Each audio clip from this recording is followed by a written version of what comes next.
কলমি শাকের বড়া শুক্তো খেতে অত্যন্ত সুস্বাদু। আজকে তৈরি কলমি শাকের বড়া শুক্তো বানানোর জন্য শাকগুলোকে প্রথমে ছিঁড়ে একটু নুন জলে ভিজিয়ে রাখবো। এবার মটর ডালটাকে ভিজিয়ে রেখেছি, সেটা বাটবো কলমি শাক আর কাঁচা লঙ্কা দিয়ে।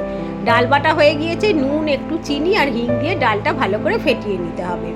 এবার সাদা তেলের মধ্যে ডালের বড়াগুলো ভেজে নেব।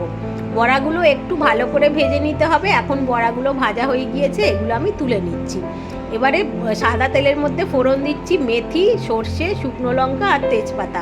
ফোড়নটা নেড়ে নিয়ে এতে দিয়ে দেবো আলু আর রাঙালু। প্রথমে আলু রাঙালু একটু ভাজা হলে বেগুন দেবো, সবগুলো একসাথে ভেজে নেবো। এবার ভেজে নিয়ে এবার সিদ্ধর জন্য জল দিয়ে দেবো, নুন দিয়ে দেবো, দিয়ে একটু নেড়ে নিয়ে এটা ঢাকা দিয়ে দিতে হবে।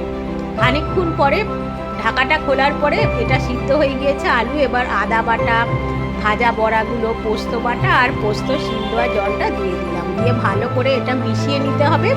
আর দিয়ে দিতে হবে 1 চামচ ভালো ঘি।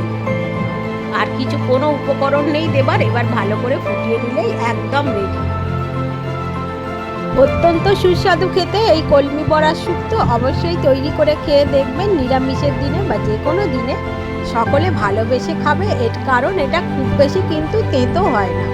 এটা একটা অল্প হালকা তেতো হয় আর এটা খেতে খুবই সুস্বাদু হয়। সকলকে ধন্যবাদ, সকলে ভালো থাকবেন। আজকের মতো বিদায়, আবার দেখা হবে।